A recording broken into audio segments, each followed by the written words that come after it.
Fala galera, vamos acompanhar mais um resumão aqui do jogo do Vasco, né? Tivemos aí Vasco e Atlético Mineiro, partida que foi 11 horas da manhã no Maracanã, Maracanã lotado. Vasco consegue fazer um golzinho, né? O Serginho marcou do início da partida e o Vasco conseguiu segurar a pressão do Atlético Mineiro e conseguiu sair com os 3 pontinhos, né? Vitória muito importante do Vasco, que vai chegando a 18ª colocação com 16 pontos. Complicou um pouquinho porque Santos e Bahia venceram e a diferença de pontos do Vasco agora do Santos, né, e do Bahia, que as duas equipes têm 21 pontos, a diferença agora é de 5 pontos, então o Vasco vai ter que embalar 3 sequências de vitórias para poder sair da zona de rebaixamento, né? As duas equipes que o Vasco está brigando contra o rebaixamento venceram na rodada e o próximo jogo vai ser jogo de briga aí para o Vasco tentar sair dessa situação. É o melhor jogador do Bahia. Ah, o Payet, hein? Chegou, foi apresentado nessa sexta-feira, na sexta-feira passada. E hoje, lá no Maracanã, apresentado então na festa para a torcida, antes da partida contra o Atlético Mineiro. Hoje de manhã, Pedro Ivo. Hoje de manhã. É um outro momento de Vasco, né? Porque você fala de Maracanã, mobilização, chegada do Payet, uma festa e tudo isso mexe, né? Vegete. Um time que faz 7 pontos nos últimos 3 jogos. Depois do quê? E antes tinha 9, depois isso aí eu vou deixar para você. Eu falo só sobre o que eu acho, vocês falam sobre o que você acha, sobre o Cabo da Ciolo, sobre o que você acha que tem relação. Agora, é muito interessante. O Vasco, naquela primeira rodada do Campeonato Brasileiro, que vence o Atlético Mineiro, é um Vasco que faz 2 gols, depois simplesmente conta com uma atuação do El Jardim assim, e fica rezando pro tempo passar. O Vasco de hoje é um Vasco de mais imposição, já é uma sequência de trabalho do Rabão Dias, cria, sabe por onde criar. No segundo tempo não é só aquela coisa de sofrer, sabe, na hora de dar o bote, retomar, sair, poderia ter um pênalti em cima do Peck, inclusive, o caminho ser um pouco diferente, e conseguia travar o Galo. O Galo não necessariamente transformou o volume em muitas chances. Então é um Vasco diferente até da maneira como controla a partida, mereceu a vitória, a meu ver, poderia ter esse segundo gol. E agora o Galo vai precisar repensar o que ele quer no Campeonato Brasileiro, porque pouquíssimos times no Campeonato Brasileiro vão disputar 6 pontos com o Vasco e perder os 6. Isso sim é algo para ficar muito atento, independentemente da virada de chave do Vasco, que agora tenta pegar um fôlego ali nessa luta, que eu ainda acho muito difícil, Bruno. Não dá aqui para iludir o torcedor por causa da sequência. A luta ainda é muito difícil, porque o Vasco ainda vai pagar uma conta muito cara do primeiro turno. A gente viu que no primeiro tempo ainda o Atlético teve boas chances e aí na segunda etapa, principalmente no contra-ataque, o Vasco com boas oportunidades. Essa do Verratti também, né? E aí chovendo muito no segundo tempo. É um Vasco que cria e é um Vasco que sabe quando tem a bola e sabe aproveitar a oportunidade quando você sair em velocidade contra outro time talvez seja melhor. Você precisa pressionar, retomar, dar o bote e sair. Foi assim que ele criou algumas chances no segundo tempo.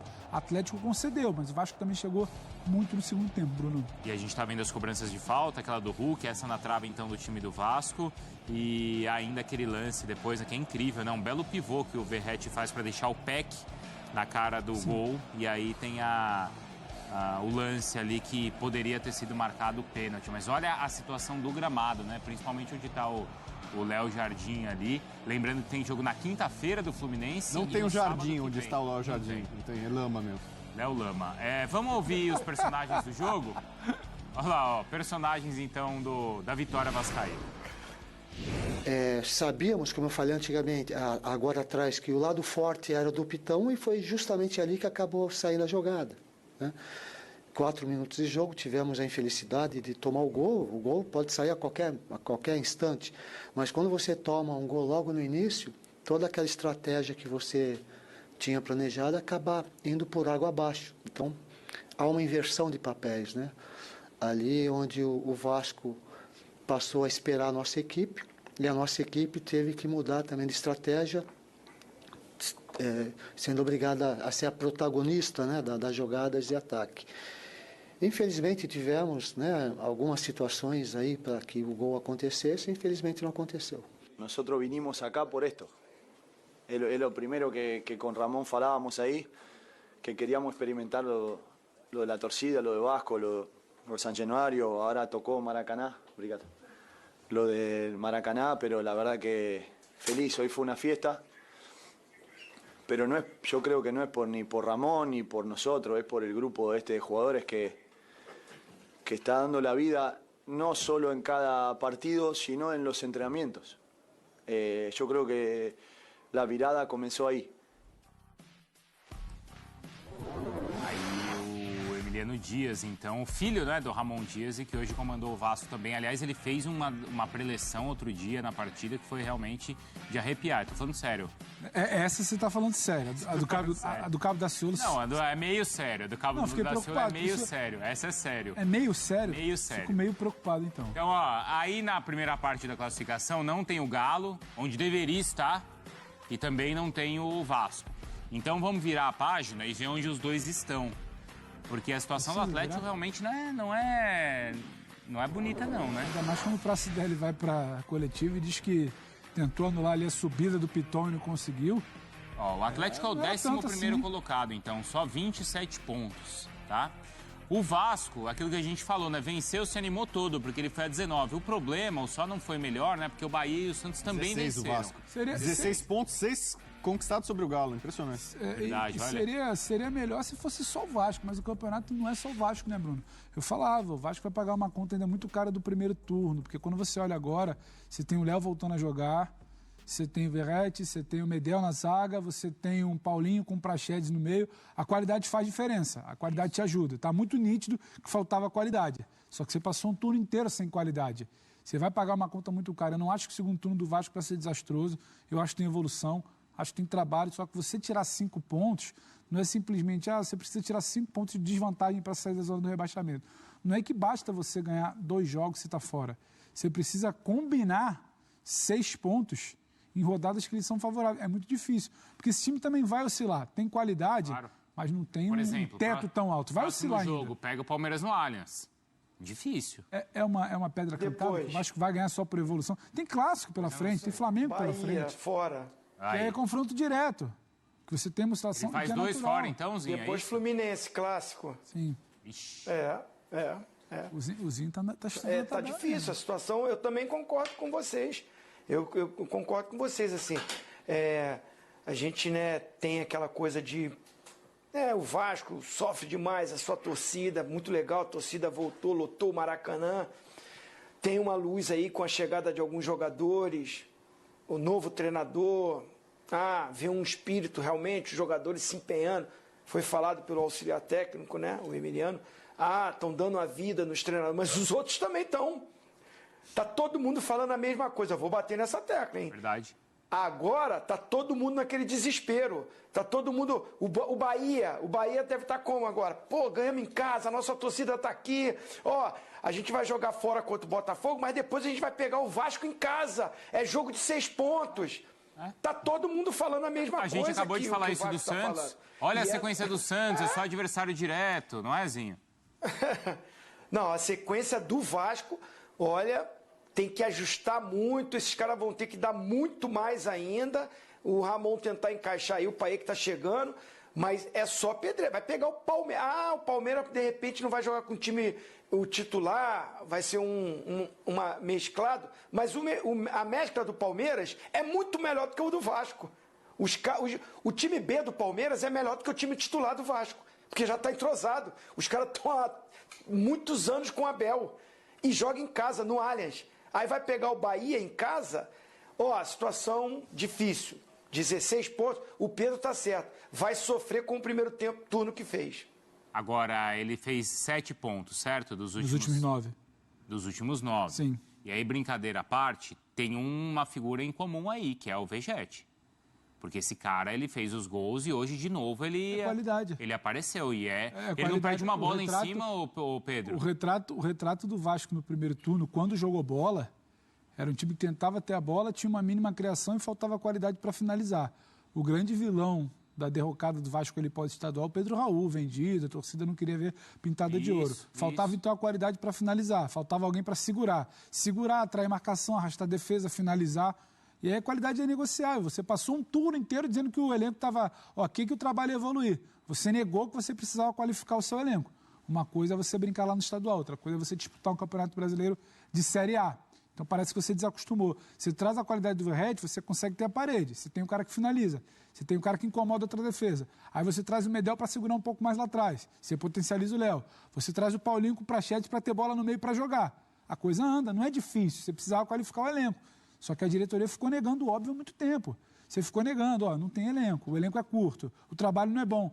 Não, a gente está vendo, é uma questão de ajuste. Você ficou negando muito tempo até entender. Aí você correu. Aí você traz Praxedes, Medel, Verratti, você traz o Payet, tudo numa tacada só. Ou seja, ou faltou planejamento, ou você está desesperado. Então, assim, aí você começa a trabalhar. Aí você tem o Ramon Dias, conhece ali, conhece da brincadeira, sabe como é que você vai armar um time. O filho dele faz um trabalho muito interessante. O filho dele parece que é um cara muito ligado, antenado. É quem atualiza o trabalho dele. Exato. E aí você tem um cara que também gere um elenco, tem um peso ali.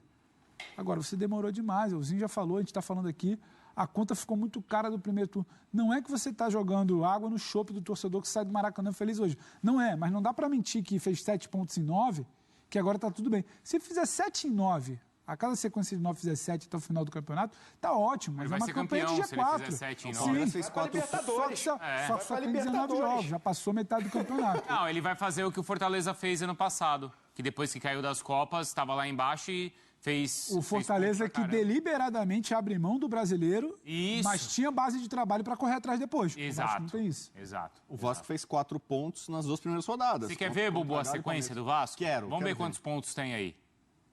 É difícil, hein? Gabaritar aí, ó. Então a gente falou que são 2 jogos fora. O Zinho acabou de destacar, né? Palmeiras e Bahia. Depois ele tem o Flu, depois ele tem o Coritiba e depois ele tem o Santos. Bom, é muito confronto direto aí, né? Esses jogos contra o Bahia, Curitiba e o Santos, digamos que o Vasco não pode perder, né? O ideal é não perder. Fora de casa, talvez empatar, não seja tão ruim, mas Curitiba é obrigação de vitória. O Vasco tem um jogo a menos. 7 pontos ele vai fazer O Vasco ali. tem um jogo a menos que é também contra um time da zona de rebaixamento, que é o América. Tem que tentar vencer esse jogo, esses confrontos diretos. Não é garantia, né? Não é garantia, mas esses confrontos... Perder 7 pontos Vai para fazer Vicari, 7 pontos para um Vicari. empate e 2 vitórias. Quer ver? Põe aí de novo. Me mostra lá onde que é isso. Eu vou te contar. Onde que é isso? Põe Vou aí. até ajeitar minha gravata. Vou até a gravata. Ah, a gravata aqui, ajeitar. Vai. Ele vai fazer 1 ponto com o Bahia. Ele vai fazer 3 pontos contra o Flu e 3 pontos contra o Vasco. Contra o Coritiba, desculpa. Curitiba empata com o Santos. Vamos lá, põe um empate. 7 pontos aí. Lembrando que Vasco e Santos foi um jogo na Vila Belmiro em que o Vasco foi prejudicado pela arbitragem, né? Isso aí tem mais confiança da parte de vocês do que lógica, né? Porque 7 não é toda semana que tem um galo ali que tá caindo pelas tabelas pra você encarar. O Você que Palmeiras, analisa as tabelas, tem Libertadores... Palmeiras fora de casa. Ele não vai Bahia fazer em ponto com casa. o Palmeiras. Ele vai fazer ponto contra o Bahia. Isso é você que tá dizendo. Que eu não tô vai fazer falando. ponto contra o Palmeiras. É, eu tô falando. E vai fazer.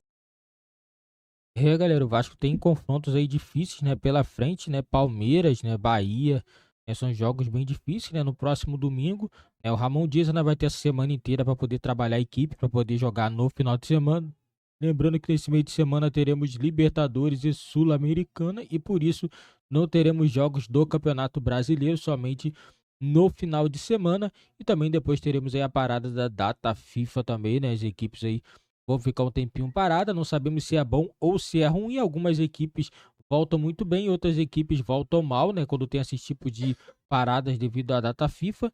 Né? Mais uma coisa bem nítida, a equipe do Vasco melhorou muito, né? Depois da chegada do Ramon Dias.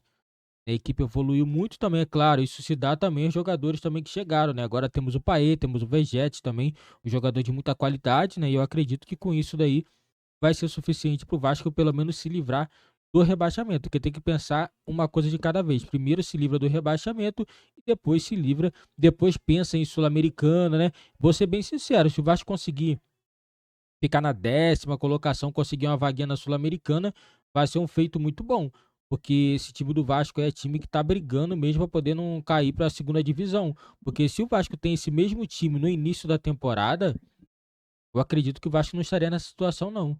No mínimo era do meio para cima. Porque não estaria nessa situação, não. O grande problema foi o quê? Insistiram tanto no Barbieri. Isso daí se dá também o Abel Braga, né? Que na minha opinião o Abel Braga deveria ter saído junto com o Barbieri, né? Mas a princípio ele ainda tá no Vasco, né? Porque na minha opinião ele é um dos principais aí culpados também pelo primeiro turno do Vasco tão ruim. A equipe conquistou 9 pontos, só 9 pontos é muito pouco. Né? Agora vai ter que correr atrás. Agora o Vasco não pode errar. Né, vai ter que errar muito pouco. Os jogos que joga em casa tem a obrigação de pontuar. e vencer, né? E pelo menos fora de casa tentar arrancar um pontinho, né? E vencer um jogo ou outro fora de casa. Eu acho que o Vasco consegue sair dessa situação, né? Tem que somar no mínimo entre 45 e 46 pontos para poder não correr risco de rebaixamento. Lembrando que nos últimos anos, 45, 46 pontos não foram rebaixados para a Série B. Isso não quer dizer que esse ano vai ser diferente. Pode sim acontecer dessa equipe ser rebaixada com 45 pontos, né? Mas geralmente a pontuação dos 4 últimos aí é menos de 45 pontos.